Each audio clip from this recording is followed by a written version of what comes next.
जो ये सप्लाई है, ये इतना पोर्शन ये सप्लाई का आता है। ये सप्लाई के पोर्शन को ये हमने काट के बाहर निकाल लिया है। अब यहाँ पे ही है या ख़राब है,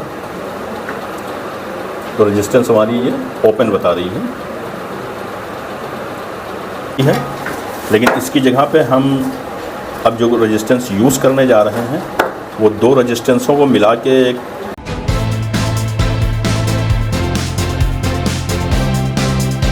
टेक्निकल इंस्टीट्यूट लखनऊ से आज मैं आप लोग को बताने जा रहा हूँ। देखिए ये वॉशिंग मशीन की पीसीबी है, ये डेड पोजीशन में आई है और इसको रिपेयर करना है। तो सबसे पहले हम जो इसको चेक करेंगे कि यहाँ पे सप्लाई हमारी क्यों नहीं ऑन हो रही है। तो मल्टीमीटर को हम अपने रेजिस्टेंस की रेंज में लगाएंगे। रेजिस्टेंस की रेंज में लगाने के बाद में जहाँ पे सप्लाई आती है इस जगह पे इसको चेक करेंगे कि सप्लाई ये बता रहा है कि नहीं बता रहा है, यानी आगे कंपोनेंट्स में कहीं शॉर्टिंग तो नहीं है। लेकिन हम देख रहे हैं कि आगे ये कुछ भी नहीं बता पा रहा है। अब ये पीसीबी को हम पीछे से ये प्लास्टिक का बोर्ड इतना काट के हटा देंगे। तो ये हमारी जो ये सप्लाई है, ये इतना पोर्शन ये सप्लाई का आता है। ये सप्लाई के पोर्शन को ये हमने काट के बाहर निकाल लिया है। अब यहाँ पे हमको चेक करना है कि ये सप्लाई हमारी डेड कहाँ से है, क्यों नहीं ऑन हो रही है। देखिए इसके अंदर यहाँ लिखा हुआ है AC1 एंड AC2। अगर आपको दिखाई दे रहा होगा तो ये लिखा हुआ है AC1 AC2।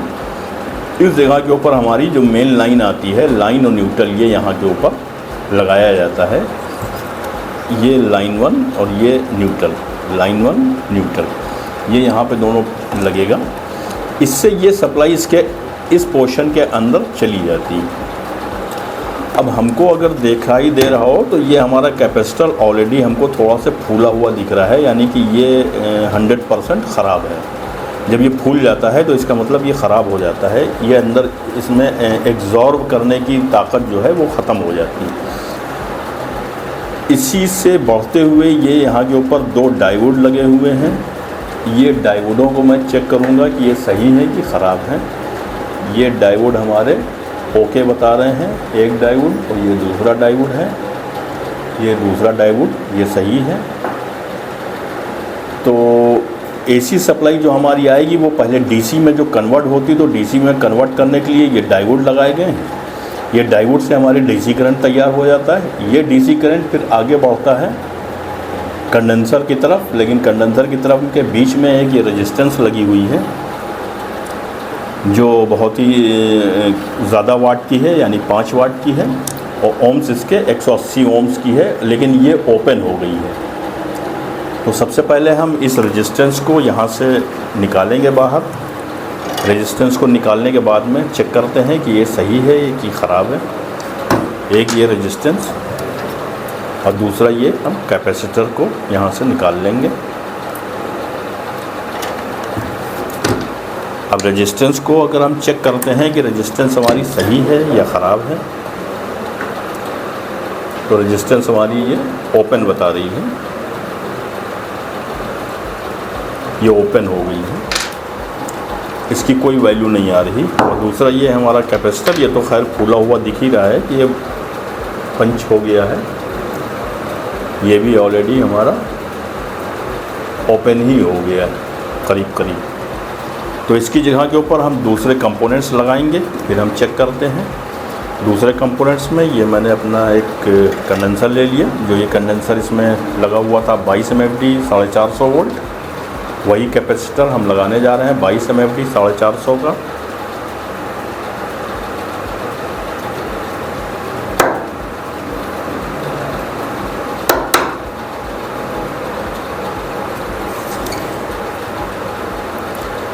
इसको लगाते टाइम हमको ध्यान देना है कि हमारा जो नेगेटिव सिरा है वो नेगेटिव की तरफ रहे और जो पॉजिटिव है वो पॉजिटिव की तरफ रहे। अगर ये रॉन्ग लग जाएगा तो ये बहुत तेज़ ब्लास्ट करेगा।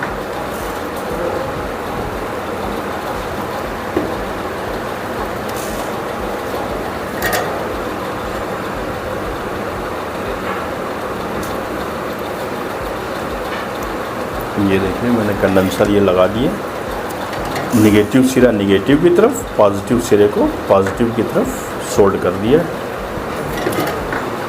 अब हमारे पास 5 वाट की इसके अंदर जो वैल्यू दी हुई है वो 180 ओम्स 5 वाट की है, लेकिन इसकी जगह पे हम अब जो रेजिस्टेंस यूज़ करने जा रहे हैं वो 2 रेजिस्टेंसों को मिला के एक वो वैल्यू बनाई है। ये 2 रेजिस्टेंसों को मिला के एक वैल्यू बनाई है। वो वैल्यू बन रही है हमारी करीब 150 ओम्स 150 ओम्स 150 ओम्स, और वाटेज जो है वो 2 वाट की है। इस जगह पे हम 2 वाट यूज़ कर सकते हैं।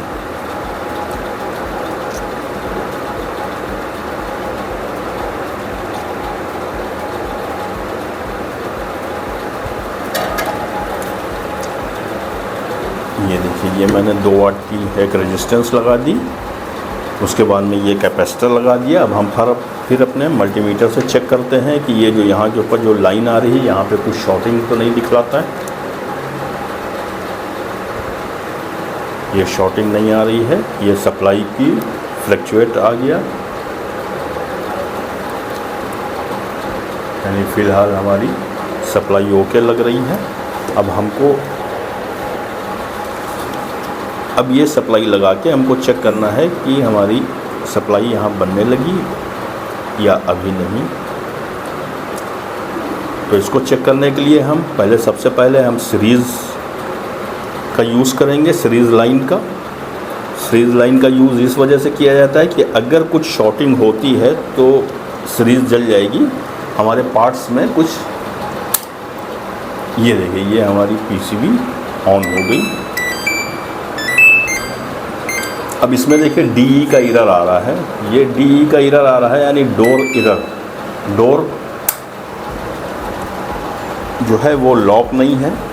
डोर लॉक करने के लिए मुझे ये वायरिंग लगानी पड़ेगी। ये वायरिंग इसमें लगा दिया। ये वायरिंग के साथ में ये हमारा डोर का स्विच दिया हुआ है, डोर स्विच है, और ये हमारा प्रेशर सेंसर है। अगर ये दोनों चीज़ें हमारी लगी होंगी तो ये हमारी पीसीबी जो है बग़ैर कोई एरर दिए पीसीबी चालू हो जाएगी। ये हमारी पीसीबी चालू होगी। और अब हमको देखना है कि सबसे पहले जो हमारे इनलेट वॉल पे सप्लाई आती है वो इनलेट वॉल पे सप्लाई आ गई कि नहीं आ गई। तो ये इसका कॉमन है और ये हमारे इनलेट वॉल की सप्लाई का सिरा है, यानी इस पर सप्लाई आ गई। अब इसको ऑफ़ करके देखते हैं कि ऑफ़ हो रही है कि नहीं। बिल्कुल सही, ये सही परफेक्टली बन गई है। अब हम इसको कैंसिल करते हैं। कैंसिल करने के बाद अब हम ये रिंस का प्रोग्राम लगाते हैं और इसको चालू करके देखते हैं। तो रिंस में हमारे ड्रेन पंप पे सप्लाई जाती है। ड्रेन पंप पे सप्लाई हमारी 2 मिनट तक बनी रहेगी। जैसे ये 9 से 7 होगा हमारी मोटर पे सप्लाई आ जाएगी।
यानी के साथ आते ही ये मोटर जो है हमारी रन करने लगेगी।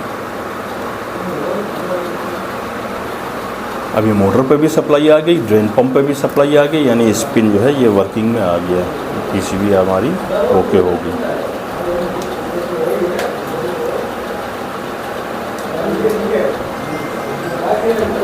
ये भी प्रॉपरली मोटर जो है हमारी डायरेक्ट एक बार चलने लगेगी। अभी ये टंबल कर रही।